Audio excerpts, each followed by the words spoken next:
Avertissement. L'émission qui suit comporte des propos et des informations de sources douteuses, véhiculées par des personnages tout aussi douteux, dont l'accoutrement fait honneur à leur comportement. C'est sérieux, de rien voir de quoi ils ont l'air de... si vous êtes malencontreusement offensé par un ou plusieurs propos des geeks contre-attaque, ce serait un peu comme se choquer après un bébé chien avec les gens encore collés qui vient vomir sur votre soulier. C'est cute, un bébé chien. En direct des entrailles de CKRL, voici les geeks contre attaque!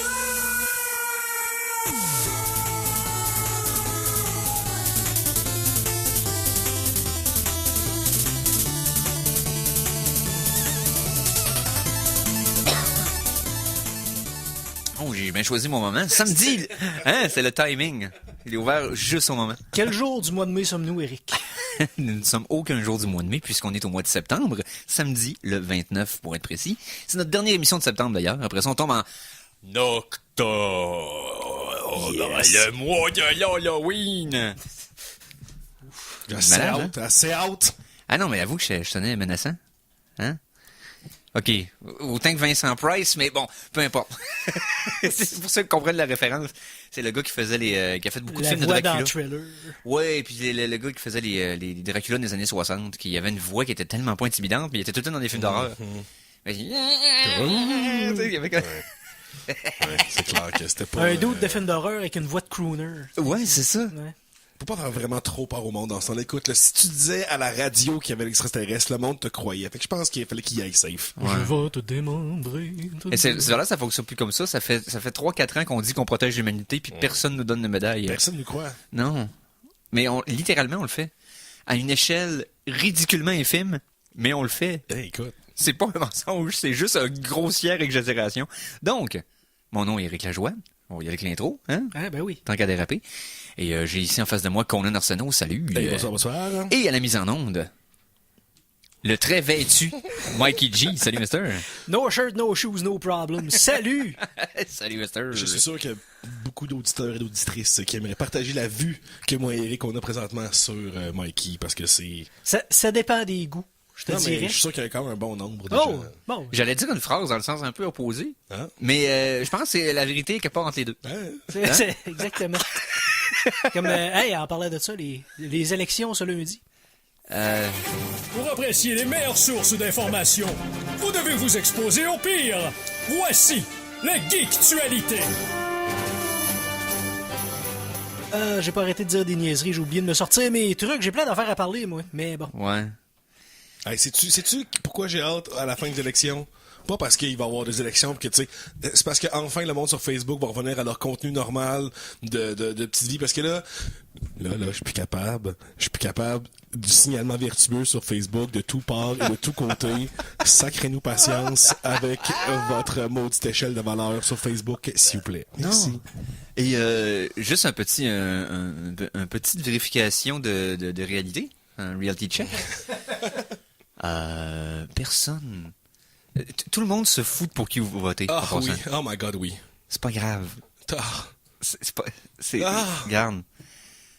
Pour moi, là, présentement, l'élection, là, c'est comme Team Edward versus Team Jacob. J'en ai tellement rien à battre, là. C'est comme, j'ai pas de cheval dans la course. Garde, c'est... Je veux dire, non, mais on a tout ça, je fais dans la course, tout ça, c'est important de voter, tout ça, processus. Ah oui, mais rare. Mais c'est parce que... lâchez-nous les baskets avec ce que vous pensez qui est la meilleure affaire. Oh Ouais. my god. C'est comme si Internet est rendu, Facebook est rendu complètement juste des nouveaux parents qui parlent de leur bébé. Là. Ouais. Mais là, c'est du monde qui parle de partis politiques et de leur vision. Oh my god. Mais c'est parce que, tu sais, Facebook, c'est mondial. C'est tout ce qu'il y a dans le monde sur Facebook. Et qu'on utilise ça comme de façon mur à mur pour les élections du Québec, ce serait comme d'arriver sur le babillard paroissial dans une église, OK? Puis d'inscrire que tu as changé un meuble de place dans ta maison. Ouais. Mais personne...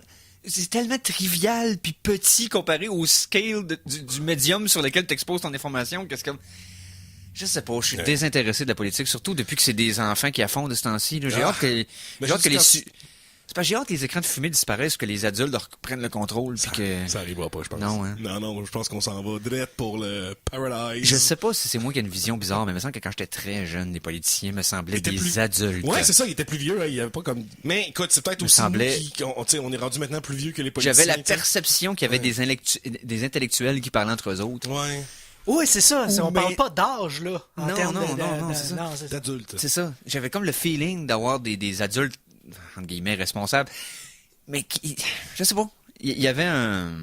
Pourquoi qu'on parle de politique, mon... Ouais, c'est On n'est ça. pas supposé de geeksualité. Bon. Non, c'est Bon, Yes, non, mais yes, hey, yes. savez-vous qu'est-ce qu'ils ont trouvé? Des chercheurs suisses ont trouvé... Du fromage. Non. Si c'était au moins ça, non, ça, pas besoin. Ils sont faits de fromage, les gars. Fait que Ouais, ça, c'est c'est ça. correct. Non, ils ont trouvé dans une tombe.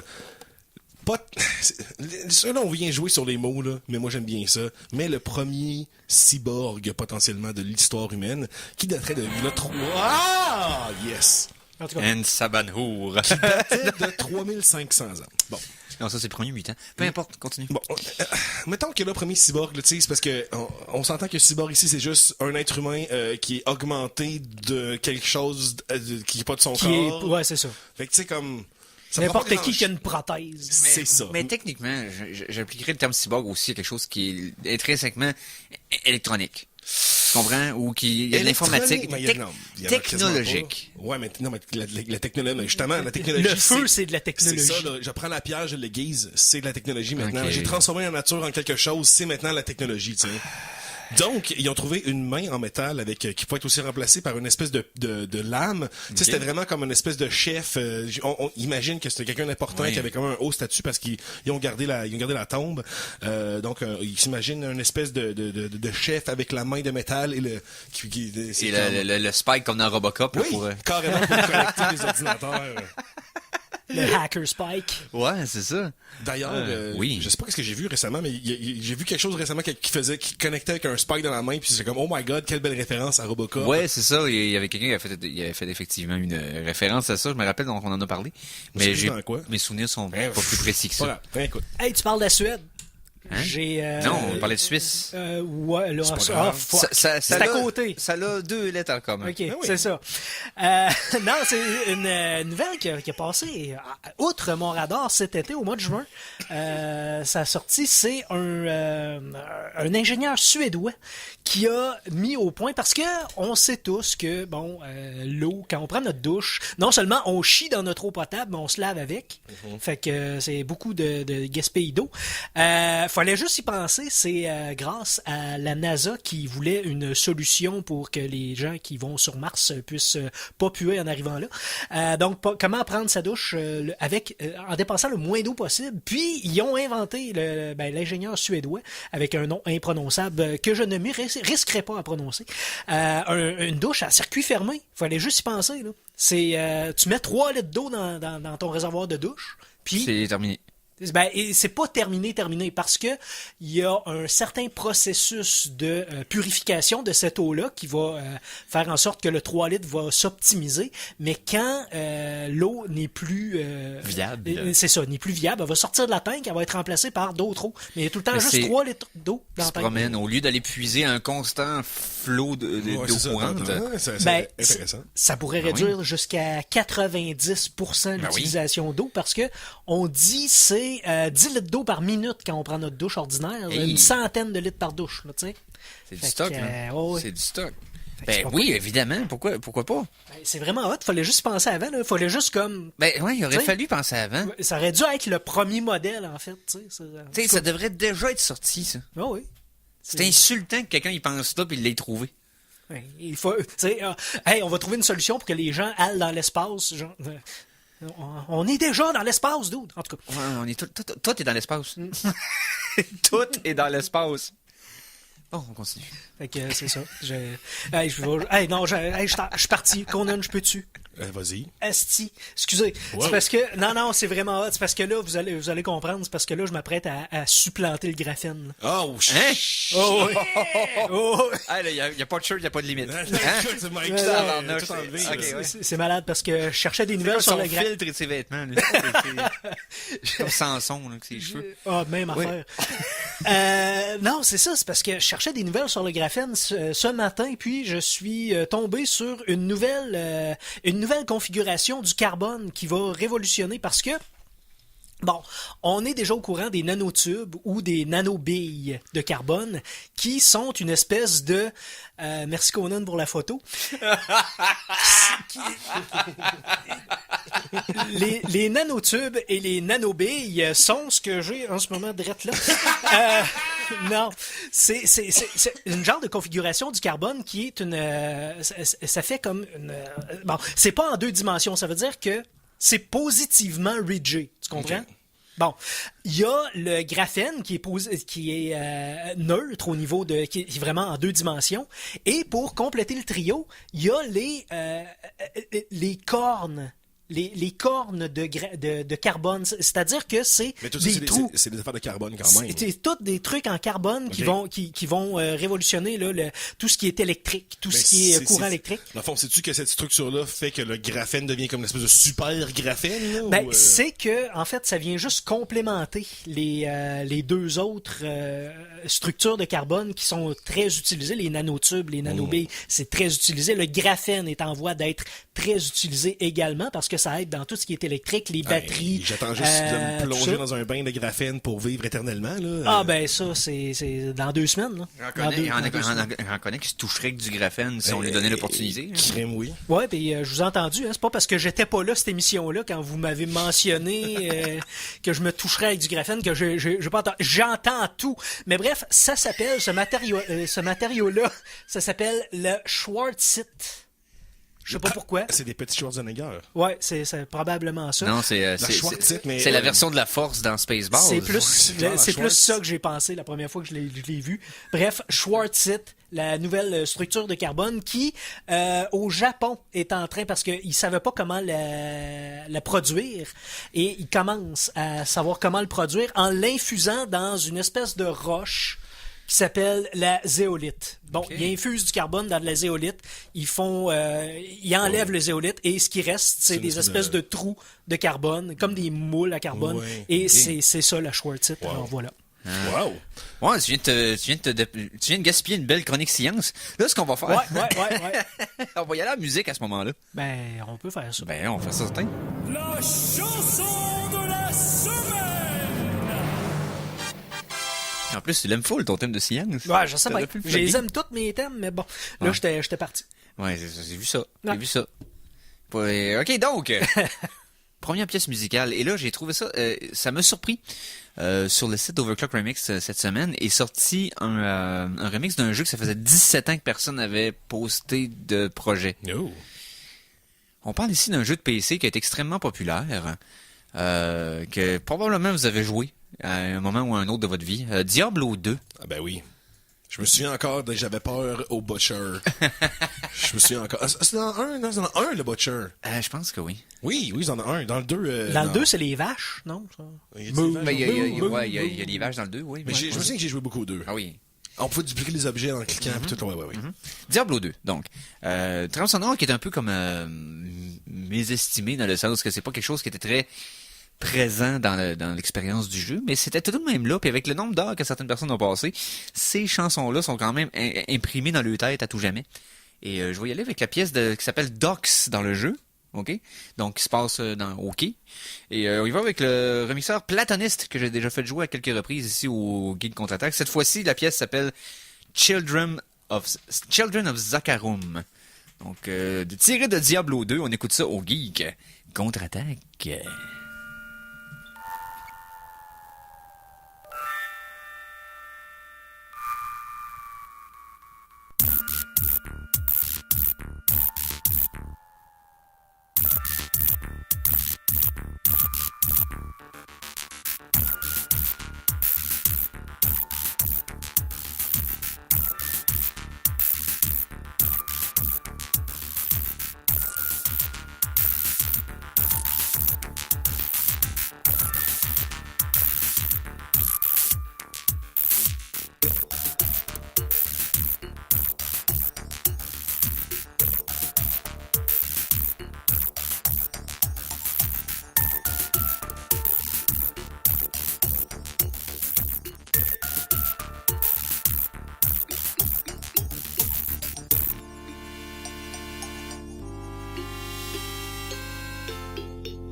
On vient d'entendre...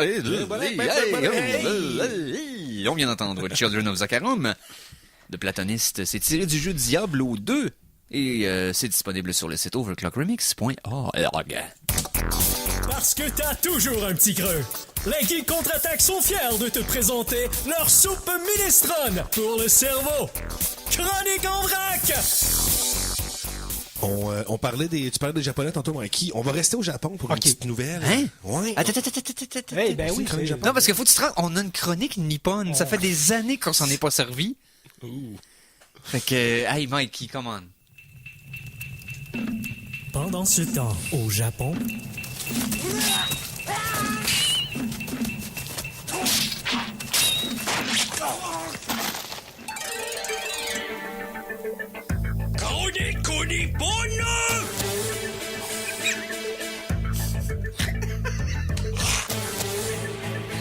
Conan l'avait jamais entendu.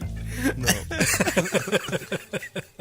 C'est à peine stéréotypé. À peine. À peine. Mais j'ai l'impression que je reconnais les bruits qui ont été utilisés au début, là, le monde qui court. Puis que... Ça, c'est Eric qui peut te le dire. Ça provient C'est d'un... Onimusha? Non. Ça provient d'un des meilleurs jeux de Japon féodal que j'aimerais tellement qu'ils reviennent, mais qui ont parti sur une autre franchise à la place qui est bien plus populaire, qui est les Dark Souls. Mais From Software, dans les années 90, a fait une série qui s'appelait Tenchu, que j'ai adoré. C'est From Software qui faisait Tenchu? Oui, Ouais, From Software, c'est une grosse gang, là, puis une grosse partie de l'engin physique puis des mouvements de la kit, c'est le squelette de Tenchu est devenu Dark Souls. Ah, ouais. Ah. C'est vrai que quand j'y pense, ça se ressemble quand même pas mal. Donc, j'espérais qu'à un moment donné, ils ramènent la franchise, mais... Ben là, ils font un Dark Souls qui est comme... non, mais il va y avoir Shadow of the Il y a ça, il y a machin, Sekiro, qui est un... Sekiro, dans le fond, Shadow Dice Twice, qui est un Dark Soul féodal, le Japon féodal. Non, il va y en avoir un d'assassin là, qui s'en vient bientôt. Oui, Shadow of, Ghost of Tsushima. Ghost of Tsushima. Qui a l'air cool. Moi, t'es un samouraï le jour et un ninja le soir. Oui, c'est ça, ça Mais t'as la gang de Dark Souls qui refont un jeu au Japon féodal aussi. Ouais, Donc, je sais pas. Peut-être. Pas grave. Mais donc, les Japon, pourquoi on est au Japon? C'est parce que, encore une fois, ben, tu sais, comme ils ont révolutionné avec le graphène, ben, ils se reprennent en faisant presque exploser la Terre. Parce que qu'est-ce qui est arrivé? Ben oui! Dans le centre Takeyama au Japon, qui est là où à Tokyo, qui est là où se trouve le plus gros électroaimant sur la Terre. Donc ils l'ont allumé et ça l'a explosé. Ça a explosé. Évidemment, c'est l'aimant en tant que tel qui a explosé. Parce que ce qui se passe, c'est qu'ils font passer du courant à très, très, très grande vitesse. Si on parle de Mach 15, donc c'est comme... c'est tellement haut que ça en est ridicule. C'est 5 km par seconde. Par seconde. Ça fly, là, par seconde. Oui, c'est beau, c'est correct. C'est Mach 15. C'est pas 15 km à l'heure, là. Okay, non, c'est ça. C'est à la seconde. Et donc, ce qui est arrivé, c'est que ça l'a explosé. Évidemment, il a réussi à avoir quelques lectures des machines autour. Les machines autour sont plutôt intactes, mais c'est parce que ça a brisé un record qui datait de 1970, qui est un record de 1000 Tesla. Le Tesla qui est l'unité de mesure pour les champs là, électromagnétiques. Oui. Donc là, on s'est quand même rendu à 1200 Tesla. Évidemment, on s'est pas rendu, ça n'a pas duré, là, c'est arrivé comme instantanément. Le chercheur dit que c'est probablement plus dans les 1800 Tesla la vraie réponse qui est arrivée. S'il avait pas pété dans le face. Mais c'est ça, évidemment, tu t'as cassé, donc là, c'est dur à expliquer. Mais parce que non, ce qu'ils veulent faire, c'est comme, et pourquoi veulent-ils faire ça? Parce que, oui, le chose, c'était vraiment fort, mais il a été stable aussi. Oui. Pendant plus longtemps qu'avant, là. Oui, puis évidemment qu'on sent, la prochaine itération risque d'être encore stable pendant encore longtemps, mais c'est que ça risque de faire découvrir des nouvelles, des nouveaux états, des photons et des protons. Donc vraiment là, ça risque d'être assez intéressant. On va sûrement faire un trou noir sur la Terre et tous mourir grâce aux Japonais. Donc parce qu'avec cet électroaimant-là, ce qu'ils veulent faire, ils veulent stabiliser l'espèce de cercle qui va servir pour la fusion nucléaire. C'est des atomes qui vont super vite dans un cercle et à un moment donné, ils se fusionnent. Puis, ben, c'est ça qu'il voulait faire avec ça. C'est pour ça que c'est intéressant parce que ça s'en vient, même si on passe proche de péter à toutes les fois qu'on essaye de quoi, mais ça s'en vient. Parce qu'on en a déjà parlé au Chauve, là, il y a quelques années, là, la différence entre la fission nucléaire et la fusion nucléaire. Et la fusion, c'est la méthode la plus comme sécuritaire, dans le fond. C'est extrêmement sécuritaire pour générer de l'énergie. Ah oui, c'est ce qu'ils font sur le soleil. Exactement, à la place de la fission qui est très dangereuse. Donc, on avait reçu Jean-Phil, dans le fond, Dupont, qui était venu ici. Ben oui. Il y a quelques années, vous aviez jasé de ça. Là. Moi, je revenais de Montréal en voiture pour vous écouter. Au show. Pendant que il y avait toi, il y avait Phil, il y avait, je sais plus, en tout cas, vous étiez une gang, puis on avait eu bien du fun à vous écouter en revenant. Donc, voilà. Non, fusion nucléaire, ça s'en vient, mais ouais, c'est dangereux, comme Conan, tu dis. Ben oui, non, mais évidemment, les Japonais vont être clairement responsables de de nous sauver et de nous détruire. Mais non, t'es Donald Trump qui va être responsable. T'écoutes pas une nouvelle, toi? Okay, vous devrez, là, je suis pogné à écouter une séquence de Donald Trump qui fait comme un espèce de bruit de chat, ouais. Je sais pas pourquoi, là, mais ce bruit-là, la séquence doit peut-être, je sais pas, comme 4-5 secondes. J'ai dû l'écouter pendant plusieurs minutes de temps, là. Je meurs de rire. À chaque fois, j'ai des larmes qui me coulent. Je vais les mettre sur la page des geeks parce que je trouve que tout le monde devrait rire de ça. Ça n'a même pas besoin de contexte. Je veux même pas savoir le mot qu'il essaye de dire. Est-ce qu'il se lève la tête puis on dirait qu'il va dire mais il fait juste... De toute beauté. De toute beauté. C'est un lézard dans la vraie vie. Pas mal. Je suis sûr que maintenant, ça fait partie des preuves pour les ceux conspirationnistes. qui pensent que les hommes lézards contrôlent l'humanité. Puis... Ça fait longtemps qu'on n'a pas vu, tu sais, il me semble... Une bonne petite, une bonne petite technique conspirationniste, il me semble, ça fait longtemps. Ouais, mais je me tiens pas aux places où ce que les mimes de conspiration sortent non plus, fait que... Il faudrait que Simon revienne au show. Là. Et il nous manque. Bientôt. Mais moi, je parle pas d'animaux, mais je parle de roches. Ouais. Non, mais la Uperlite, un nouveau minéral qui a été découvert. Il y a la Uperlite. J'ai compris Uberlite au début, j'étais comme, ça se peut pas que ce soit ça vraiment. C'est quoi? C'est des gens de monde qui font des lifts en char, mais avec des chars légers. C'est ça, c'est Uberlite. Non, ça a été découvert sur une plage du lac supérieur récemment, là, il y a quelques semaines à peine. C'est une roche qui est claire. Il illumine vraiment, là, c'est luminescent comme roche. C'est une... écoute, elle illumine comme... sans rien, là? Elle fait juste dégager de la lumière comme ça? En fait, pour la reconnaître, tu passes une lampe à lumière noire dessus. Okay. Puis ça vient comme vraiment... C'est phosphorescent, ouais, c'est ça. Ben, de l'or, oui, c'est jaune phosphorescent. Ça se charge avec une blacklight. C'est ça, mais c'est à peu près ça. Wow. Pour les plus minéralogistes d'entre nous, la Michigan Tech les a identifiés comme des castes de sénite qui contiennent de la sodalite fluorescente, qui est une variété minérale unique qui avait jusqu'ici échappé aux écrits scientifiques. Alors voilà. Oh. OK. Bon. Intéressant. On découvre des roches encore. Des nouvelles roches. Ah oui. Regarde ma roche. Ça, c'est ma roche. OK, donc...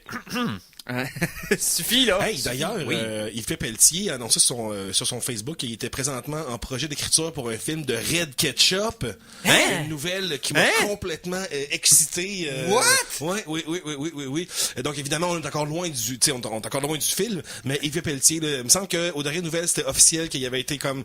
Il écrivait avec Réal Godbout un script de Red Ketchup. Et pour les gens qui ne connaissent pas le héros Red Ketchup, allez voir ça parce que c'est un personnage complètement déjanté. Red Ketchup, c'est ce qui est le plus loin du politically correct que vous pouvez vous imaginer au Québec. Dans les années 80. Des années 80. Des années 80, tu pouvais aller loin, là. Et Red Ketchup, à cette époque-là, il était wrong. Il allait trop loin dans le temps quand tout le monde pouvait aller trop loin. Ah, puis il était badass, là. Ben, en plus, non seulement badass, c'est un drogué. Il était constamment sur la drogue. Ça avait pas de sens. Pas juste la drogue, là.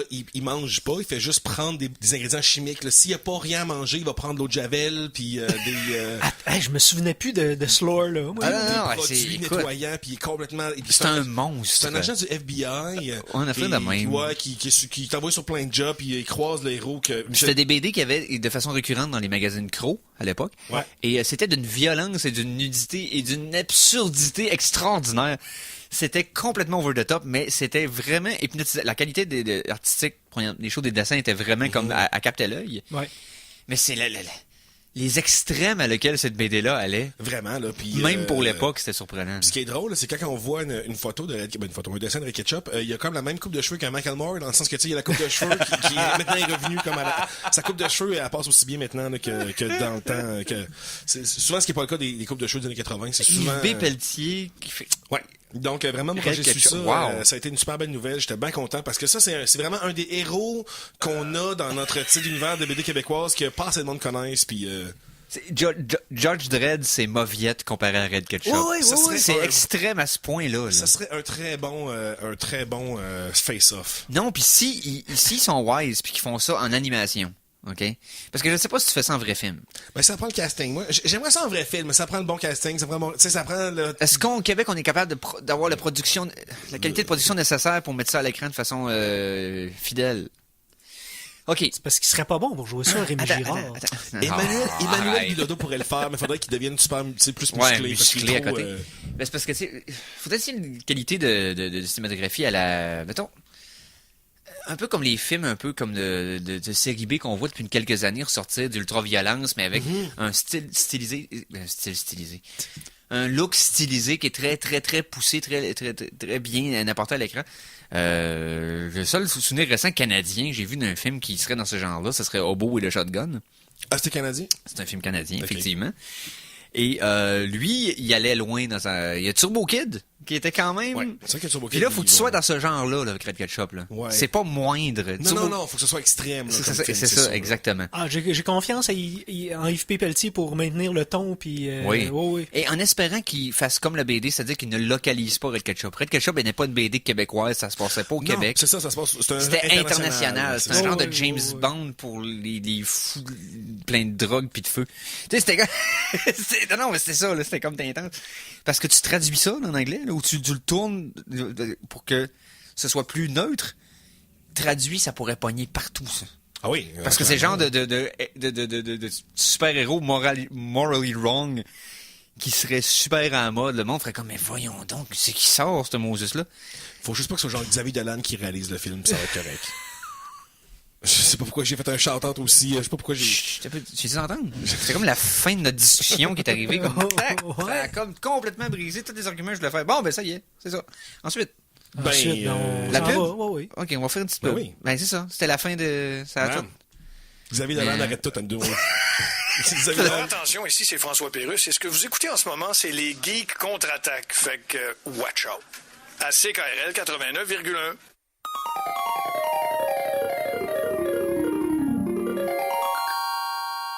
De retour de la pause, revoici le Geek contre-attaque!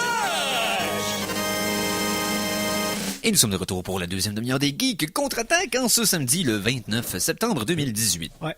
Avant de passer à d'autres choses, je veux juste je veux juste vous annoncer. Ben, regarde, je vais sortir le thème juste parce que j'ai de quoi à parler de pas long. Fais là. donc si tu veux. Bah oui, je vais faire ce que je veux, c'est moi qui ai piton. Chronique Internet! Hey, on sort des thèmes old school que t'avais pas entendu encore. Ben, c'est là que j'ai déjà entendu. Tout ça, oui. OK. Tout ça pour dire que ça sera pas là. Sur Facebook, je me suis abonné à Dad Jokes. Oh. Puis j'adore ça. Puis pourquoi? Parce que les jeux de mots, moi, c'est comme je suis un suceux pour les jokes, les jeux de mots. Mauvaise traduction, Michel. Ben c'est pas ça. Ah non, Mauvaise traduction. je suis une suce. C'est pas ça? En tout Non, cas. non. Bref, j'adore les jeux de mots. Je suis pas capable de m'empêcher. C'est mon plaisir coupable. Puis j'en ai la dernière en ligne que j'ai vue, c'est que bon, j'ai essayé de compter une joke de chimiste, mais j'ai pas eu de réaction. C'est juste ça. Moi, c'est vous qu'est-ce que je vais vous parler d'Internet un petit peu qui me fascine ce temps-ci. Parce que, tu sais, moi, je me considère un peu comme un mimologue dans le sens que, tu sais... Ah, tellement, là. J'ai vécu, tu sais, je pourrais te faire un petit 25 pages sur qu'est-ce que les mimes veulent dire, où sont-ils représentés. Tu pourrais faire l'arbre généalogique, genre de... Parce que, tu sais, ça change, c'est vraiment le constat d'une culture, là, tu sais, les mimes, là. C'est vraiment quelque chose C'est une d'important, photographie je pense, là. d'un instant dans la culture. Exactement. Conan, t'es la seule personne que je connais qui a commencé à s'intéresser aux au mime en même temps qu'Internet a commencé, puis qu'il a jamais lâché. Genre. Ben non, parce que c'est toujours différent, ça a toujours évolué, ça n'a jamais resté pareil, puis c'est ça qui me fascine absolument.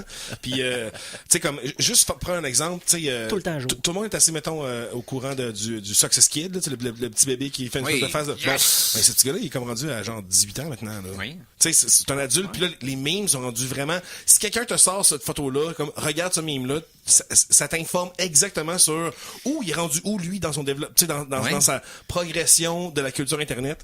Et puis, récemment, il se passe quelque chose avec les papillons de nuit. Je sais pas pourquoi, le monde vire fou avec les moths. OK. Tous les mimes qui existent, mettons, le gars qui marche avec sa blonde puis qui se tourne de bord parce qu'il y a une Oui. plus belle fille. Bon, genre, là, le gars, c'est une moth puis la plus belle fille, c'est une lampe. Là, c'est toutes des affaires des moths qui veulent les lampes. OK. Puis là, toutes les mimes, ils passent. Il y a des pages Facebook sur les moth memes. Tout le monde en fait de plus en Ça plus sort drôle. d'où, ça? C'est quoi ces courants-là qui C'est pop? ça. C'est... La magie des mimes, c'est ça qui est incroyable, c'est que il y en a comme 2-3 qui partent, puis là, 2-3 autres qui trouvent ça drôle, puis là, comme, oh, bon, puis là, 3 jours plus tard, ça y est, t'as l'impression qu'ils avaient toujours été là, que ces mimes-là, ils font partie du paysage. Donc, allez voir, je vais essayer de le mettre sur la page des geeks, les moth memes. C'est fascinant, c'est Conan, fascinant. j'aimerais savoir où tu vas pour te tenir au courant tant que ça, où tu vois ces tendances-là émerger. Où c'est que tu tiens sur Internet, tu vois? Honnêtement, c'est tout sur Facebook. C'est même pas sur Reddit, mais parce qu'il y a plusieurs, tu sais, lieux de source des memes. Il y a 4chan qui est comme le principal. C'est Ok. c'est peut-être celui qui est... surtout parce que c'est le Far West encore. Lui se gère comme Internet se gérait en 2001. Pour le meilleur et le pire. Ouais. Ok? Fait que c'est sûr que c'est unfiltered. Il y a pas de filtre, il y a pas de... Tout aussi pire que ça peut être peut sortir sur 4chan. Fait que, Exactement. Mais tu c'est sais, ça. il y a 4chan et il y a Reddit qui sont comme les deux gros Ouais. piliers de création de memes. Évidemment, il y a aussi Tumblr, il y a aussi, tu sais, Ah oui. il y a il y a Instagram aussi que le monde, il repartage là-dessus, mais il y a comme personne qui a le contrôle de ça. C'est ça qui est magnifique, Non. c'est qu'il y a personne nécessairement qui peut dire, tu sais, oui, tu peux participer au fun puis dire, ok, je vais me faire moi aussi une page pour participer, mais ça se peut que demain ce soit une autre sorte d'affaire puis tu peux pas essayer que ce soit drôle. C'est ça qui est fou des memes. Faut que ça arrive de manière organique. Il y a personne qui, tu sais, tu peux essayer de peux pas C'est des forcer un essais-erreurs. C'est des essais. Non, mais c'est même ça. pas. Même pas. Même pas. Même pas. Tu peux pas essayer. Non, c'est ça. Un meme arrive. Ouais. Tu comprends? C'est que tout le monde fait des jokes, puis il y en a une que le monde... Tu sais, dans une pièce, là, si tu déconnes, t'es 7-8, mais on va se rappeler de une joke à la fin de la veillée. Ouais. Mais on n'aura jamais choisi c'est laquelle. Il y en a un mané qui va dire de quoi, ça va cadrer au bon moment. Tout le monde va partir à rire en même temps d'un seul élan. Ben, je voulais Et dire- ce soir-là, on va se rappeler de cette joke-là. C'est ça, c'est Mais ça c'est que pas je disais. forcer ce moment-là, il arrive. Ouais. Exactement. Puis mais là, c'est répliqué et tweaké, et répliqué, et tweaké, et répliqué, et tweaké, puis là, ça y est, c'est sa propre culture. Ah ça oui. y est, il y a des shows qui vont être là, tu sais. Puis dans un an, on va rendre d'autres choses. Eh Tu oui. sais, la durée est tellement éphémère en plus. Puis c'est un peu comme le Bitcoin. Là. Tu sais, comme il existe maintenant des... c'est évidemment, c'est comme toutes des jokes, mais il existe maintenant des crypto... des stock exchanges pour les memes sur Reddit. Donc, quels memes vont devenir populaires? Quels memes vont mourir? On ramène-tu d'autres memes? Serais-tu bon là-dedans? Non, absolument pas, Non. parce que déjà que la spéculation boursière, c'est n'importe quoi. La spéculation humoristique, quoi? Non, Ouais, qu'est-ce c'est- que le monde va trouver drôle demain? Mais ça, pour de vrai, il y a des gens qui font du... Tu sais, oui. C'est quelque chose qui... On s'en est tellement avec du metadata que je pense que c'est une question qui, à un moment donné, va être officiellement... tu sais, on va pouvoir y répondre de manière claire. Demain, là, les gens vont trouver telle affaire drôle parce que le metadata indique, tu sais, telle chose. Je suis sûr que ça va arriver un jour. C'est Mais sûr. c'est une science qui est fascinante. Mais c'est Ben parce oui, que j'ai comme un feeling que la comédie... la raison pour laquelle quelque chose te fait rire dépend tellement de ton background à toi. Ben oui. Est tellement unique. C'est tellement toute la situation c'était présentement. Oui, oui. Ce qui t'a amené jusque-là est ton vécu. Si ça te rappelle un événement que t'as vécu ou pas, c'est tellement unique à chacun que tu peux-tu vraiment orienter quelque chose... Ok, tu peux... Regarde, il y a plusieurs façons de rire, de faire rire les gens, right? Il y a des façons plus viscérales, puis il y a des façons plus légères. Tu sais, faire un sourire, comme les films Adam Sandler. Ouais, c'est ça. Les comédies d'Adam Sandler qui font rire les matantes, c'est pas un humour qui va profondément, puis ça me fait pas rire aux éclats. Ok, on s'entend dessus parce que c'est pas... C'est juste que... il a fait- Il est-tu fou? Ouais, c'est ça. Il a fait de quoi qui est pas normal. C'est drôle. Il a dit un mot qu'on est pas supposé dire. Tu sais, quelque chose qui est juste pas à bonne place. Eux autres, là, tu mets un moteur de char sur une table de salon puis ils partent à rire. C'est drôle. Parce que ça n'a pas d'affaire là. Tu sais, Mais tu peux aller plus loin que ça aussi. Fait que tu sais, c'est comme... oui, je dis que le rire de surface peut être dirigé, peut être contrôlé, peut être orienté, peut être prévu, j'imagine. Ben, Mais oui. je pense pas que... La preuve, c'est les films d'Hollywood, tu sais, qui sont Ouais, c'est clairement... ça, On sent exactement. que, tu sais, c'est des gars qui vont juste faire rire. Alors puis- que les films qui sont plus profondément drôles, qui vont rester, là, qui vont rester des classiques pendant des années, personne ne les voit jamais arriver. Tout le monde se Mais dit, non. ah, ça va être pas pire. Puis là, pouf, du jour au lendemain, il y a un film qui sort de nulle part puis qui devient un succès comme en dedans d'une semaine, tout le monde parle de ce film-là. Ben oui. Il y a Personne ne même- les voit arriver. Tu sais. Pour faire un lien, on parle de mime depuis tantôt. Oui. Il y a même un mime qui a été traduit en film, Ah. le Grumpy Cat. Y a-tu eu un film avec Grumpy Cat? Il y a eu un film de Grumpy Cat. Il y a un film, c'est les emojis. Mais oui. Il va y avoir un film, c'est les apostrophes, puis sur les parenthèses, puis ça.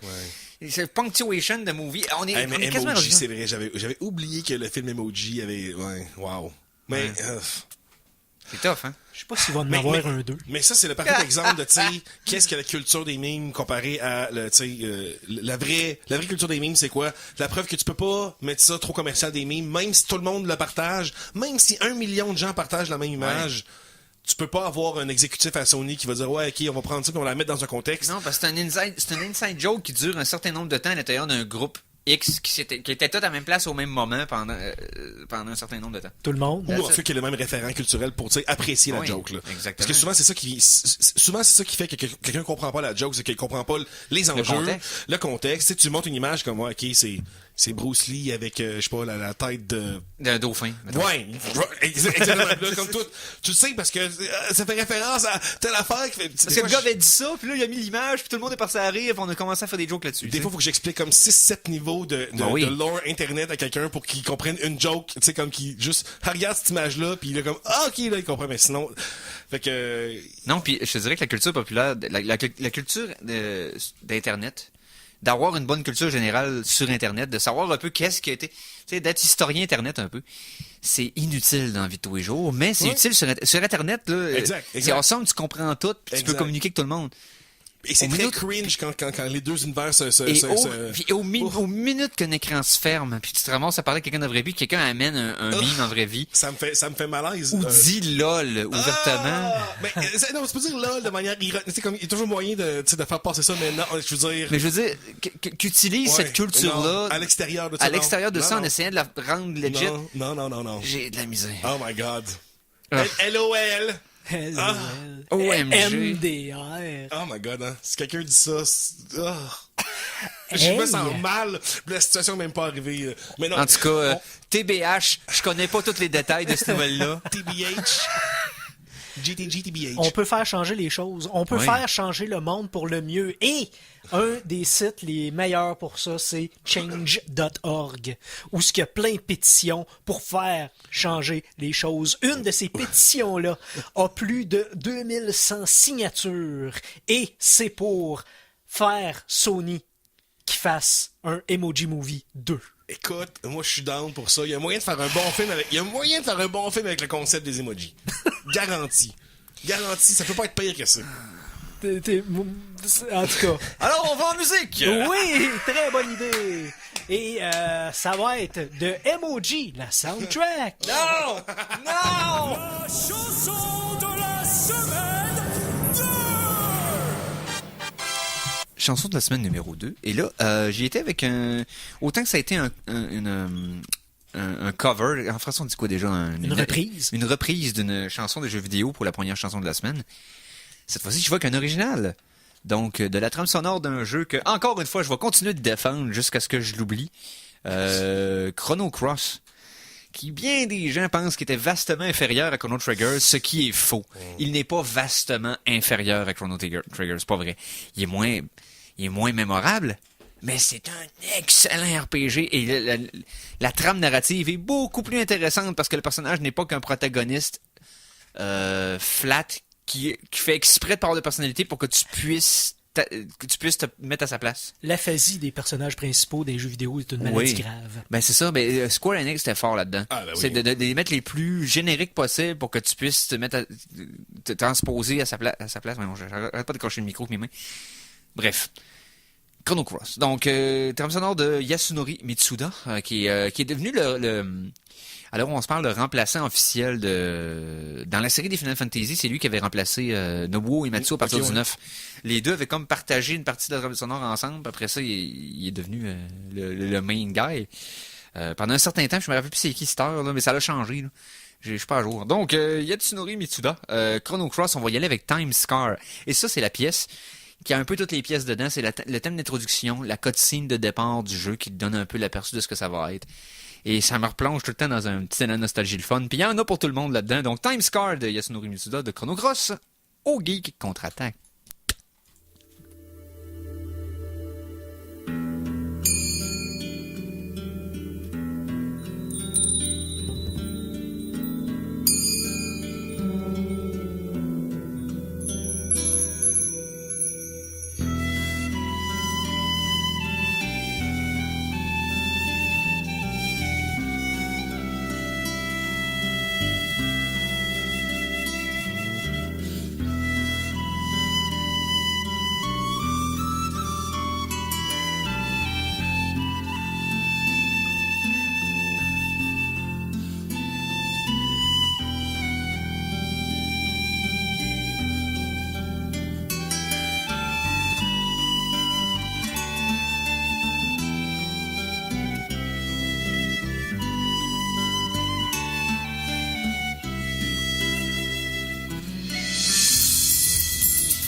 Alors, on vient d'entendre Time Scar, donc la cicatrice du temps, de Chrono Cross, compositeur Yasunori Mitsuda.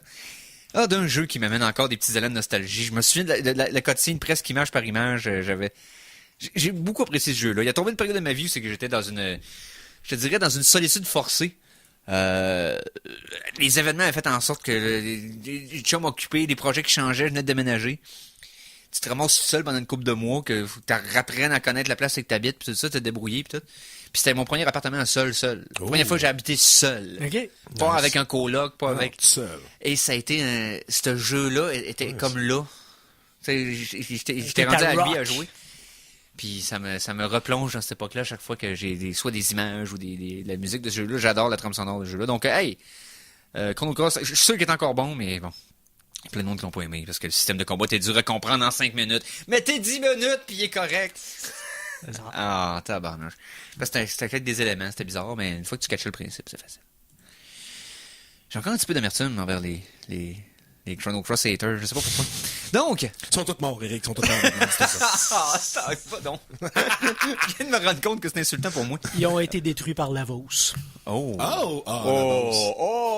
Gars, ça y est. Le fanboy de Chrono Trigger qui vient me mettre ça dans les dents. Donc, oui. Je pense que Conan mérite introduction. OK. Mais là...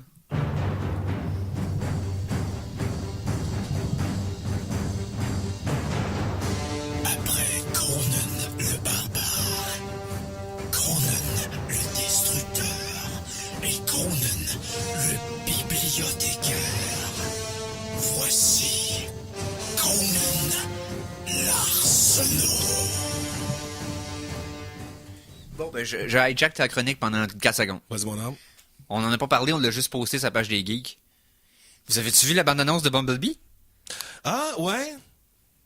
Non, je l'ai pas vu. J'ai pas checké. Non. OK, on a posté la bande-annonce internationale sur le site des geeks. Va voir celle aussi, spécifiquement la bande-annonce nord-américaine. Ouais. Transformer me gosse, là. J'ai même pas aimé le premier. La seule affaire que j'ai à dire, c'est que le film m'intéresse pas plus, mais les Transformers ont l'air exactement de ce qu'ils auraient dû toujours avoir l'air. Ouais, le design est là. Le Ok. design est 100%. Tu reconnais en un clin d'œil par le nom tous les Transformers que tu vois à l'écran. Ah, cool. Non, ça, je suis d'accord. Tu sais, je voyais Starscream, je voyais Soundwave, je voyais tout. Le radio avec les cassettes. Boombox? Ouais, c'est ça.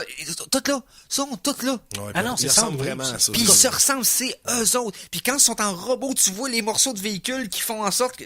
Tu vois en quoi ils vont se transformer comme dans le temps. Ouais, c'est pas juste du metal crunching, puis ça se transforme. Non, puis Bumblebee, il y a le logo des Autobots dans le front. Ben oui. Ça fait qu'ils ont l'air de ce qu'ils sont supposés avoir l'air. Fait que juste ça m'a fait un frisson dans le corps, malgré que je suis pas intéressé par le film, mais ça fait comme, mon Dieu Seigneur, c'est ça que ça fait de la nostalgie quand c'est bien fait. Ouais. Ok, je vais l'écouter. J'ai juste curieux de voir par rapport au script, parce que, évidemment, c'est le point contentieux. Mais allez voir la bande-annonce. Elle surprend. Ils ont l'air exactement de ce qu'ils auraient toujours dû avoir l'air. C'est vrai que leur design est vraiment on point. Man. Mais parlant de trailer qui est bizarre, est-ce que vous avez vu le trailer de Sherlock Holmes? Ah, celui de Will Ferrell puis de John C. Reilly? C'est C'est Watson and là, Holmes. ça a l'air pas écoutable. Ça a pas l'air bon. Là. J'ai pas ri. J'ai même pas sorti de l'air de mon nez rapidement une fois durant. J'ai même pas fait un petit. Mais, Même pas, là. Conan, tu parles d'un gars qui, il y a 2 semaines, a été bien déçu de se rendre compte que j'étais pas capable d'aimer Step Brothers. Ouais. Que j'avais essayé de l'écouter, j'avais toutes les meilleures intentions du monde, et ça m'a tellement pas fait rire, ça m'enrageait tout le temps. C'est comme, mais c'est bien con, mais pourquoi qu'ils font pas ça? Là, je n'enf. Parce que je trouvais que c'était premier degré à côté. Et je suis un peu déchanté du duo Will Ferrell et John C. Reilly. Je suis sûr que c'est des bons amis dans la vie, là, Ah mais oui.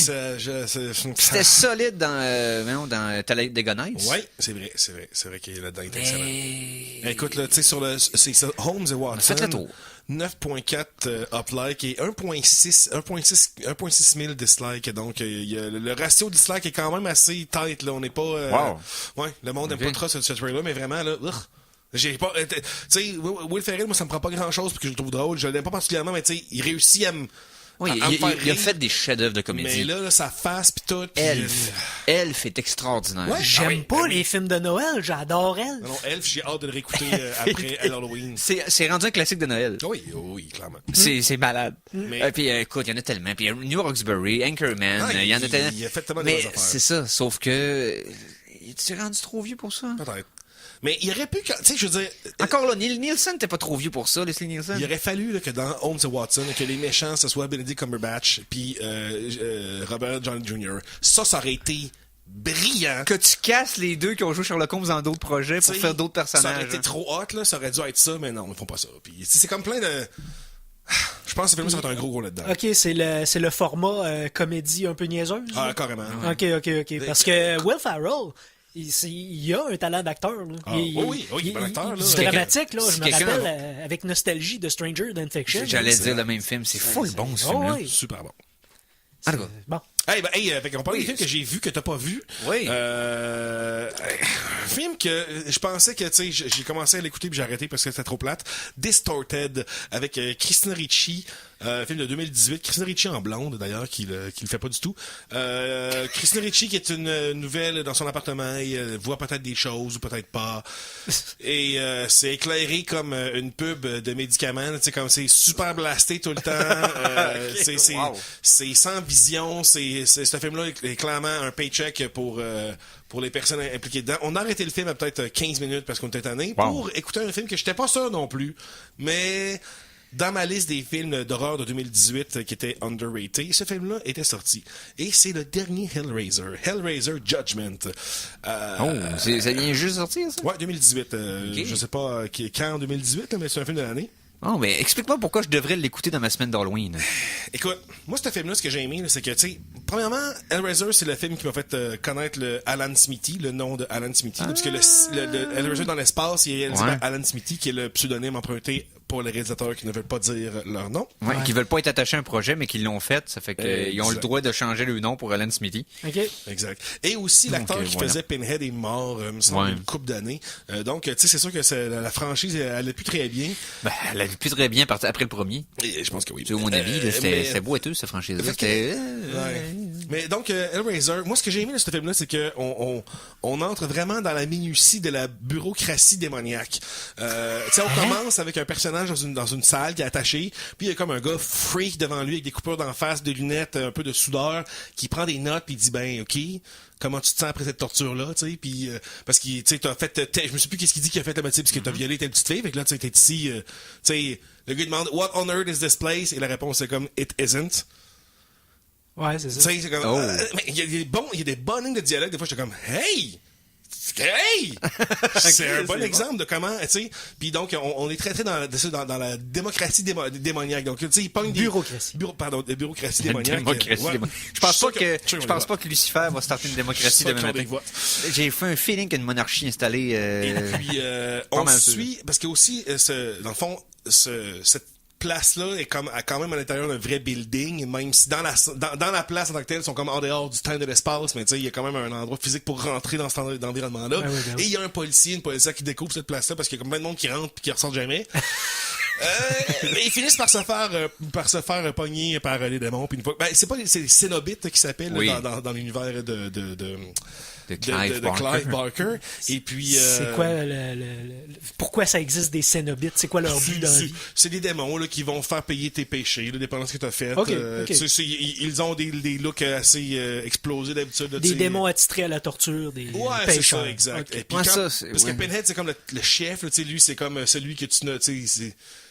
Il dit jamais il est où dans la hiérarchie démoniaque, là, mettons que c'est lui le boss de la gang qui arrive en tout cas. Ouais. Mais il y a des anges des fois qui ont à se pointer puis qui s'assinent avec un Pinhead sur non, celui-là non, lui on a besoin parce que il y a un plan, tu sais puis Ce qui est bizarre avec la série de Hellraiser, de ce que j'en ai vu 2, puis c'est pas le premier. J'ai pas vu le premier.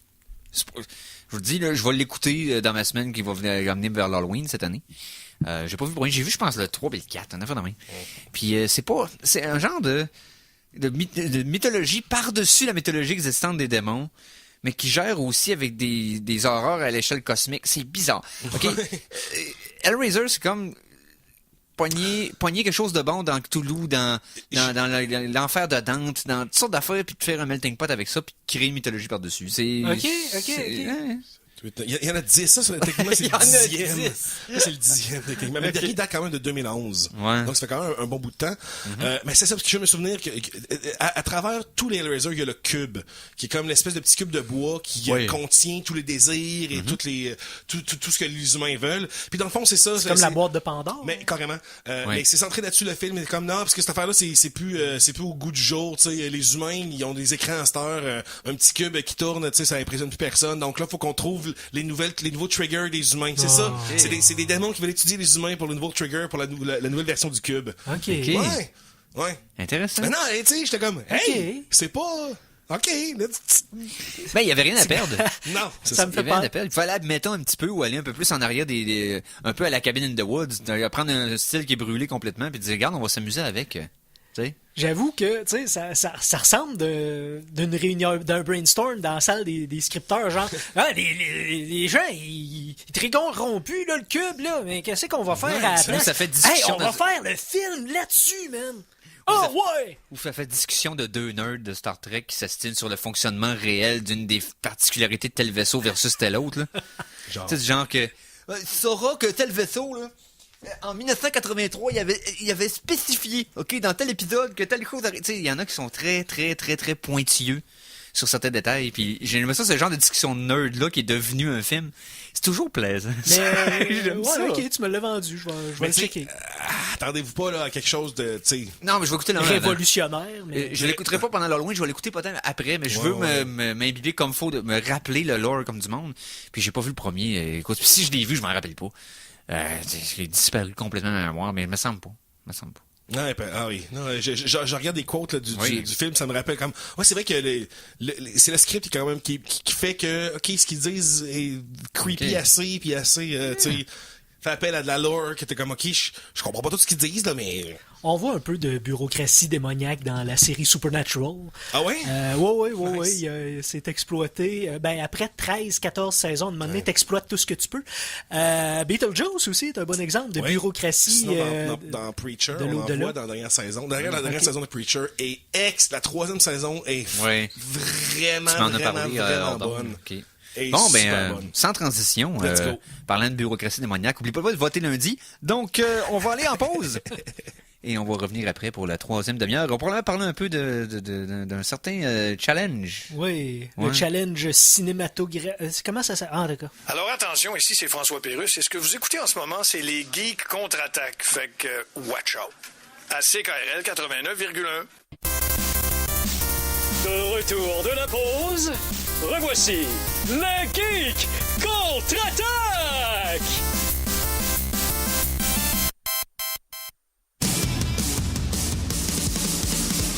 Un film par jour, tous les jours, pendant 365 jours. Éric Lajoie vous présente des films 2018. On perdra pas de temps. On perdra pas de temps. Donc, nous sommes de retour pour la 3e demi-heure et on vous parle du défilm 2018. J'ai eu une grosse semaine. C'est-à-dire que j'ai vu des... Écoute, à part 2 sur 7 qui étaient... mais 5 gros films que j'ai aimés pour différentes raisons. Nice. On va commencer tout d'abord samedi.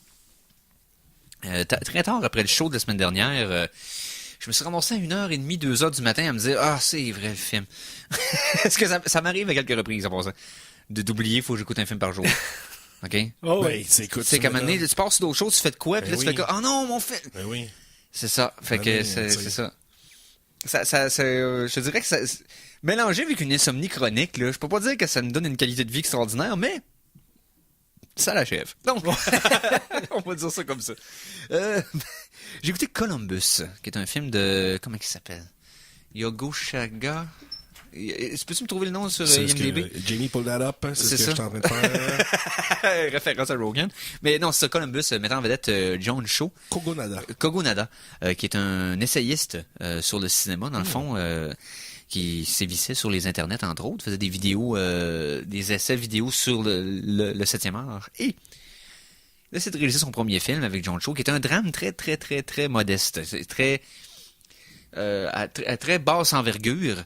C'est juste 2 personnes qui sont pas supposées se rencontrer puis qui se côtoient à cause d'un événement tragique. Ça finit pas qu'un gros bang, ça finit pas avec quelqu'un qui meurt, ça finit pas... C'est très, très, très... ce qui se passe est très éphémère. C'est une fenêtre, un petit moment dans la vie de 2 personnages qui se croisent, qui n'auraient pas dû se croiser. Et le film en tant que tel, c'est un drame typique avec un genre de 2 personnes qui se rencontrent. Dans ce cas-ci, un traducteur qui travaille en Corée, qui revient aux États-Unis parce que son père donnait des conférences là-bas puis il est mourant. Et une étudiante en littérature, je pense. Elle veut devenir bibliothécaire. Okay. Donc, voilà. Et elle a 22, 23 ans, puis lui, il a comme proche de 40 ans. Donc, il y a comme un gap d'âge déjà, puis ça cause des discussions bizarres. Mais ce qui est splendide de ce film-là, c'est la photo. Parce que le gars, c'est un étudiant en cinéma, Kogo Chaga, qui faisait des essais sur le cinéma, justement. Donc, la façon qu'il applique sa caméra dans ce film-là est précise, superbe, prend son temps. C'est le genre de film que j'ai écouté au bon moment. Genre 1h30 du matin, t'es tout seul, t'as rien le lendemain, t'as personne, t'es comme... Je file comme... T'écoutes ça, puis ça t'accompagne dans ta petite mélancolie nocturne. Puis ça le fait. Bon. C'est juste... c'est dans le même mood que toi, puis ça fait juste te prendre la main. OK, on y va boder. C'est plaisant.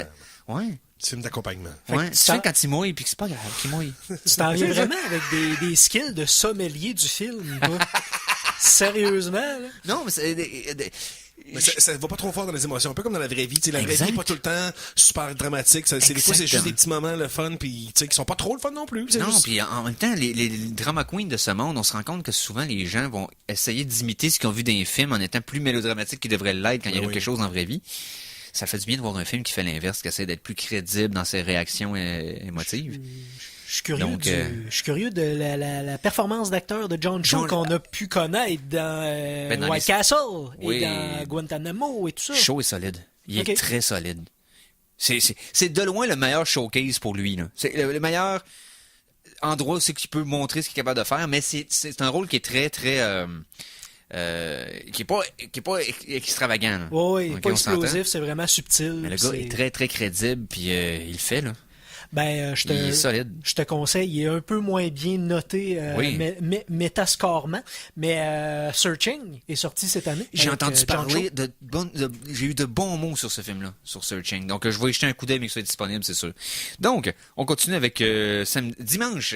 Et là, j'ai suivi le conseil de mon bon vieux Conan. Mais en fait, c'était pas un conseil. Tu m'avais déconseillé de l'écouter. Ah oui, après avoir... Oui, on avait écouté Mandy de Panos Cosmatos. Mhm. Et Mais tu sais, c'était dans le show de l'émotion. De C'est comme, ouais, ça. mais c'est quoi ce film-là? Mais comme, parce qu'on était mêlés. Là. Je te dirais que Mandy m'avait donné des Mais c'est un film, opinions faut que tu te divergentes. gères, faut que tu te gères, mais Exactement. tu peux pas, La deuxième moitié m'est restée, la première moitié, je l'ai oubliée. C'est ça, Mais tu la sais. première moitié, sur le coup, là, je Ah, l'avais de travers. ça passe mal. Elle passe mal, OK? J'étais comme... Non, j'avais pas eu passé un bon moment. Et tu m'avais dit, il a fait un autre film avant. C'est juste son deuxième film, tu sais. Oui. Et son premier film, il est plus fucké que ça. Il est plus bizarre que ça. Tu sais, à vos risques et périls.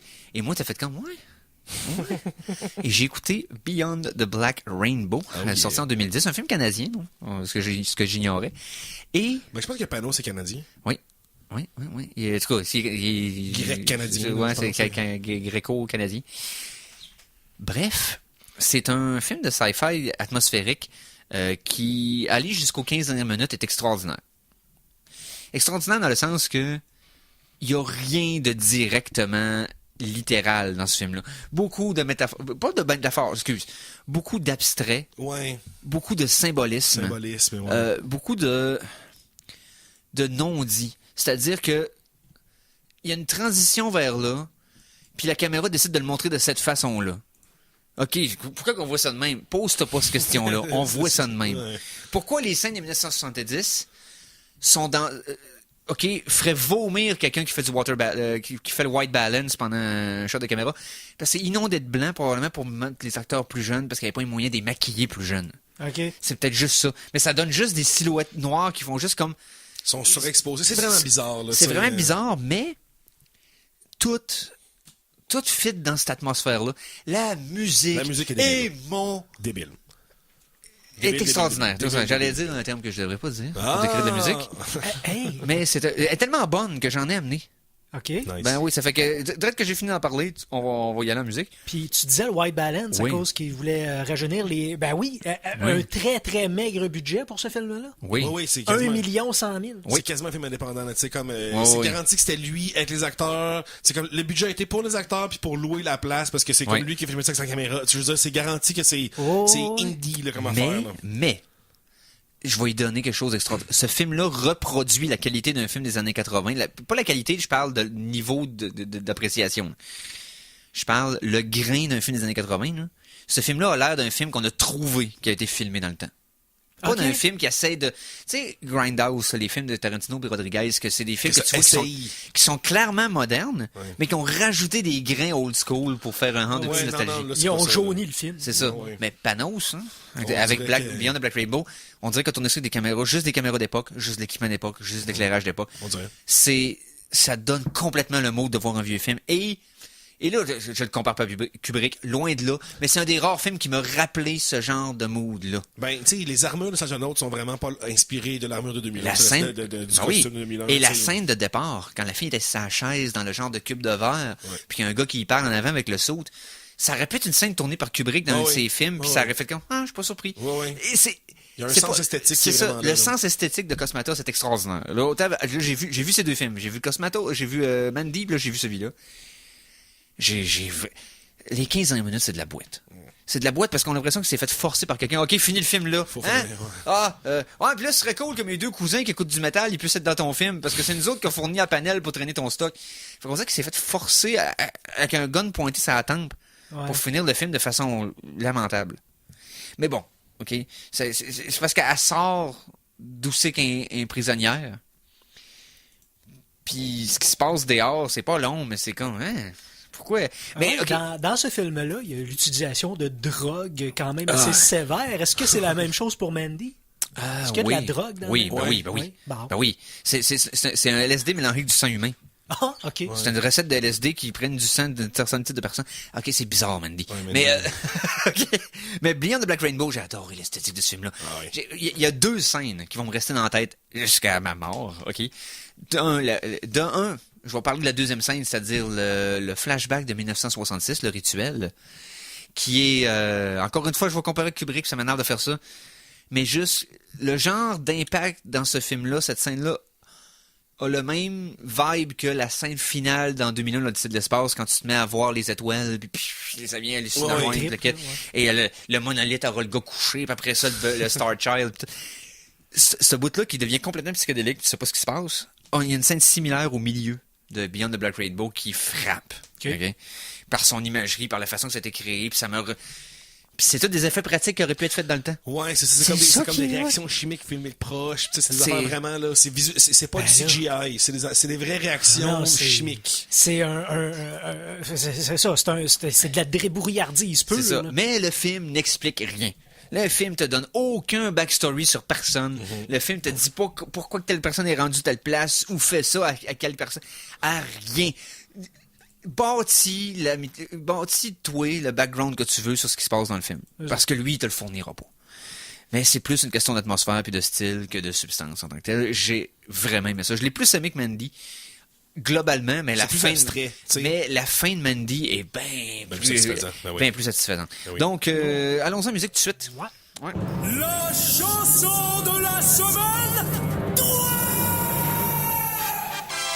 Alors, Beyond the Black Rainbow que je recommande fortement pour ceux qui aiment vraiment ce genre de film contemplatif bizarre que l'imagerie va les surprendre. Pas que ceux qui trippent sur qui vont voir Triple X, Rita Alexander Cage au cinéma. C'est pas ce genre de... Bref. La musique, je disais qu'elle me faisait capoter. La première scène qui m'a marqué, c'était les Sensionautes. Donc, c'est un programme qui est activé pour venir chercher la fille quand elle sort de sa chambre. Et quand ça arrive, il y a une musique qui part, qui est genre mélange de synthwave, mais aussi de rock des années 70. La musique, je sais exactement quelle tune va mettre les poil me lever ses bras immédiatement, et la tune est au complet dans le film. Oui. Puis c'est juste un montage de quelqu'un, d'un sensionaute qui est activé, qui agit, puis qui termine sa tâche. Et ça dure le temps de la tune. Et j'étais sur le edge, je voulais jamais que ça arrête, cette scène-là. Cette tune-là est débile. Donc, la tune, c'est du projet de Jeremy Schmidt, je pense qu'il s'appelle. C'est, dans le fond, Sinoia Caves. Yes. C'est Run Program Sensionauts de Beyond the Black Rainbow. On écoute ça au Geek Contre-Attaque.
Hey, si vous êtes pas vendu que cette tune-là, là, honnêtement, là, quand la grosse moug embarque au début, là, l'orgue, hey, je sais pas, moi, ça me... puis quand ça arrive, dans le fin, tu t'en attends tellement pas, puis bam, ça te transporte. Quelle scène mal. Donc, on vient d'entendre Run Program Ascensionauts de la trame sonore de Beyond the Black Rainbow par Sinoia Caves. Donc, encore une fois, je vais m'en rappeler longtemps de celui-là. Ensuite, allons-y un peu plus vite parce qu'il me reste... il me reste combien de temps, Mike? Il te reste un bon 10 minutes. OK. Ouais. OK, bon, fair enough. C'est-à-dire, j'ai à peu près 2 minutes par film.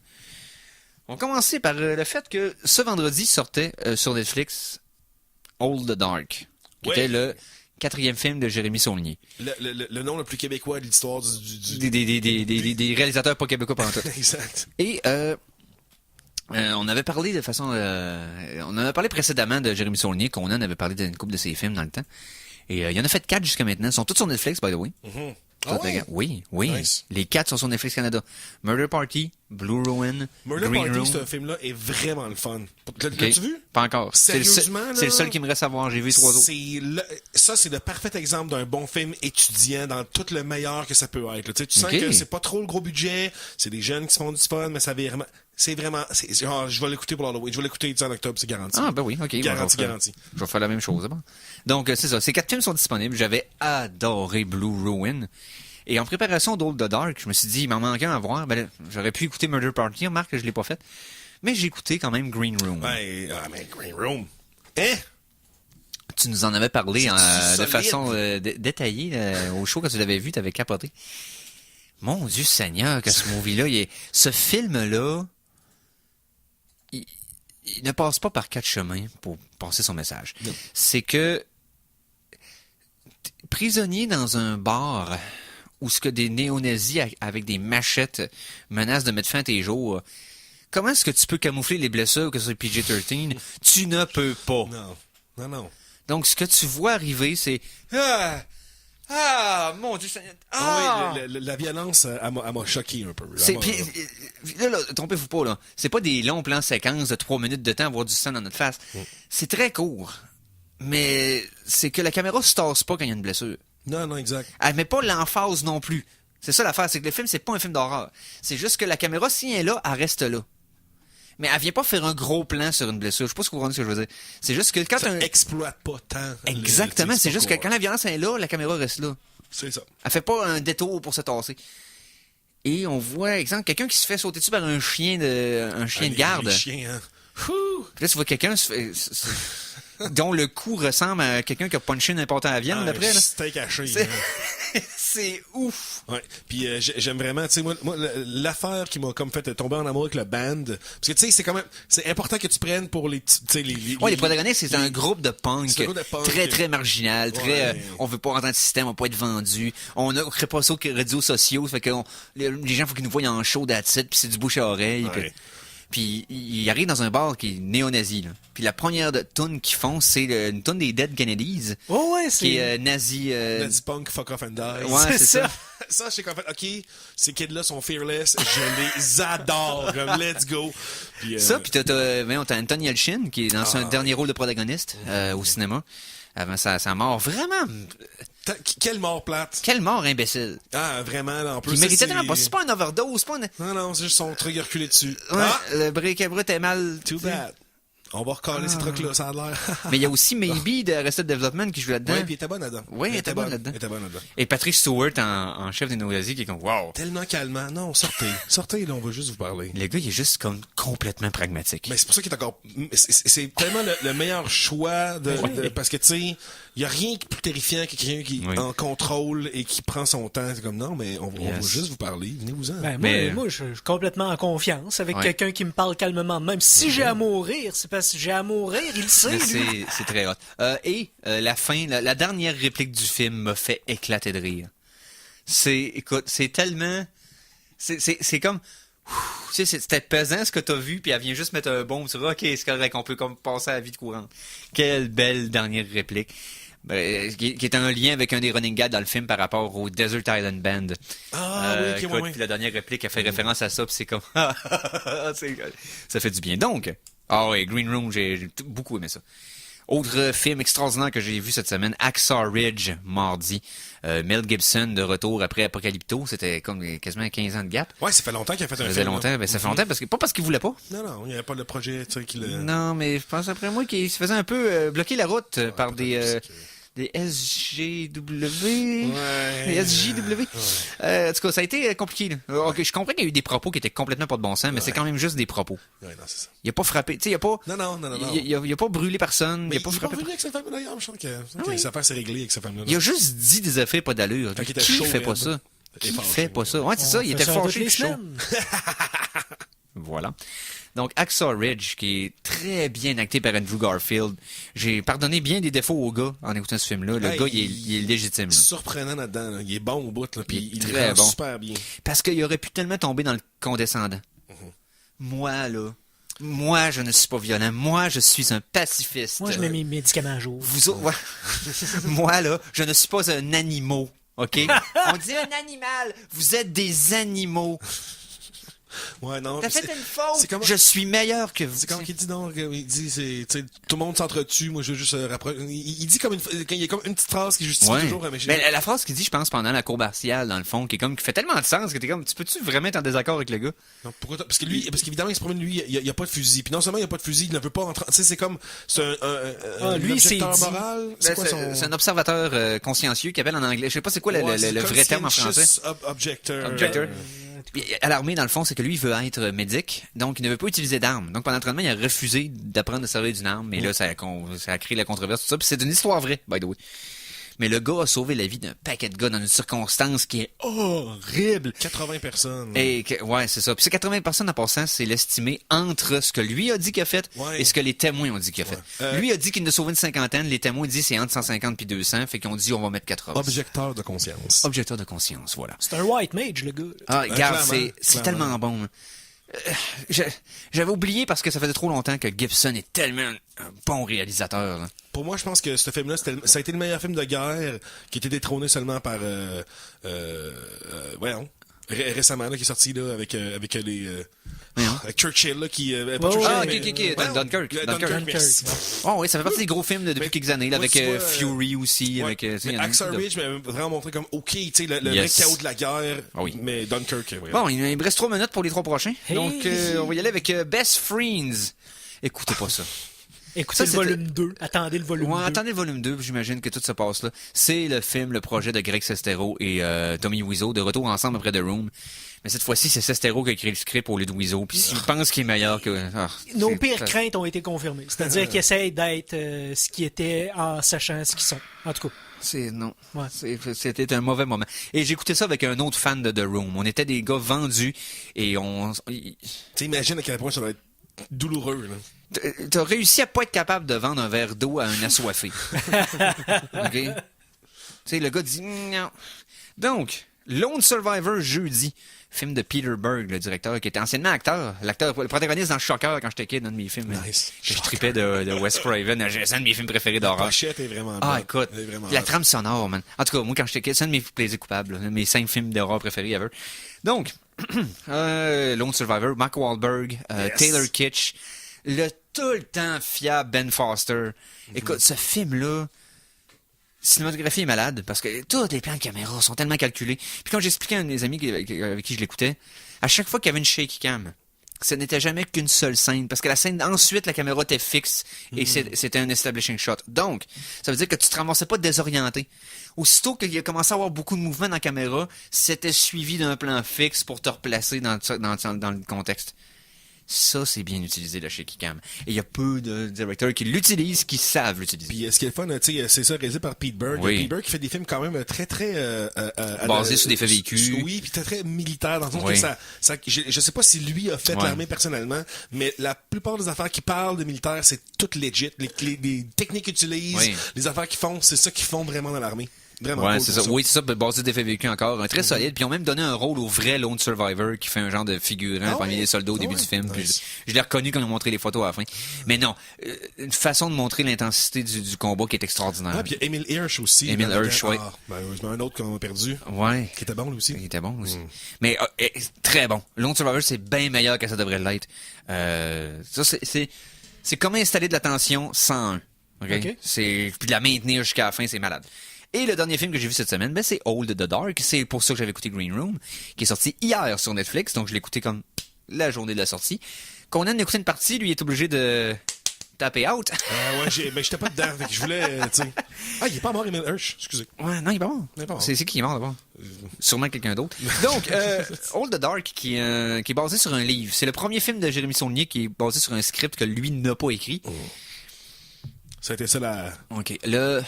Les images et l'atmosphère sont extraordinaires dans ce film-là. Et je ne pèse pas mes mots. Non, c'est super C'est quelle atmosphère brillante, pesante, glauque, désespérante.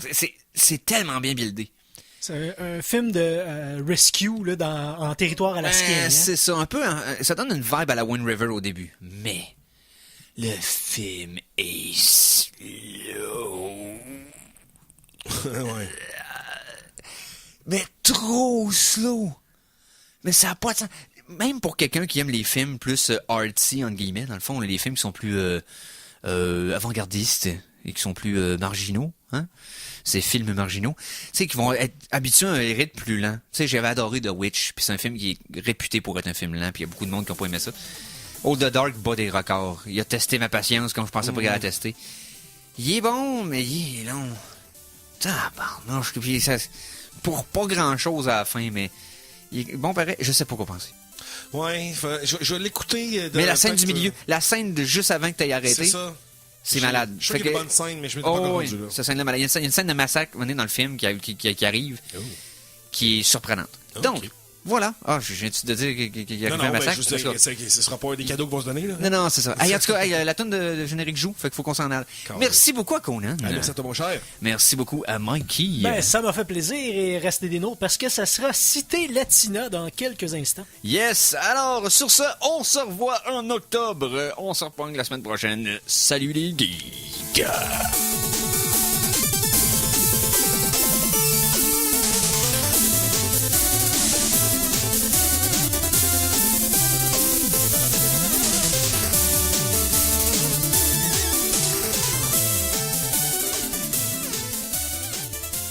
Téléchargez l'émission Les Geeks contre-attaque sur ckrl.qc.ca ou abonnez-vous à son podcast sur iTunes.